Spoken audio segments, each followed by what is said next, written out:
Корона мерките, но и скандалот со Рашковски и Инвока ги одложија тестирањата на кандидатите за нова генерација на Академијата за суди и обвинители. Покрај забраната за групни настани, Академијата сега ќе бари и решение во ургентна постапка поради виша сила, затоа што Инвока груп, фирмата која го одржувала нивниот систем за тестирање, е вмешана во скандалот со Рашковски. Од вчера попладне, Рашковски, управителот на Инвока, Даниел Станчев, се во притвор во Шутка. Ама нивните потписи стојат заедно и на договорот од 12 август лани, кога го парафирале договорот за одржување на електронскиот систем за државни испити во 13 институции. Договорот е во висина од околу 150.000 евра за 2 години, а подпишан е само 18 дена пред изборот на вториот кабинет на Заев.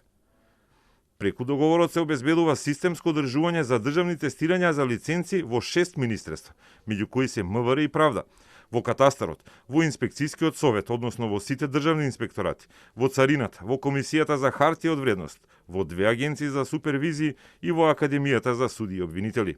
За сите нив, Рашковски, пред да замине од позицијата генерален секретар, им обезбедил одржување на системите за лиценци, иако имало институции кои не го барале тоа. Ова е втора таква сделка со Инвока, што значи дека од 2018 наваму контроверзната фирма фатена сега со истрага била платена да се грижи за успешно компјутерско тестирање на кандидати за суди, обвинители, инспектори, супервизори, за носители на лиценци за контрола, па дури и за дозволи за поседување оружје. Академијата за суди и обвинители е една од тие институции, а директорката Наташа Габер Дамјановска ни потврди дека деновиве поради истрагата и притворот како виша сила ќе побара итна набавка за да се избере наследник на спорната Инвока. Инвока се грижала за хостингот и за изборот на прашањата за кандидатите за суди и обвинители, а тестовите се составувале од прашања кои веќе се подготвени и се во база на податоци во владата.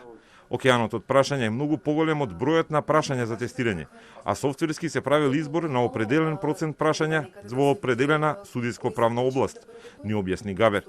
Не знаеше дали е можно да се правеле малверзации со претходните тестови, бидејќи нема стручни информатички познавања.